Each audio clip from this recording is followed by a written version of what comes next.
లేచి ప్రతి ముత్తైదు అంబలు కాదు కలిచేది తన మదిలోని కలకలనన్ని అమ్మలకేగ తెలిపేది నెలతలే లేకుంటే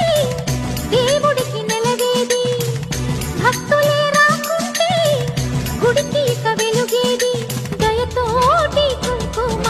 పూలు అక్షింతలు మనమంతా ఇవ్వాలి తన తాళి నిలపాలి తాళి కాచి ముత్తైదా ఎల్లమ్మ ఉదయమే లేచి ప్రతి ముత్తైదు అంబలు కాదు కలిచేది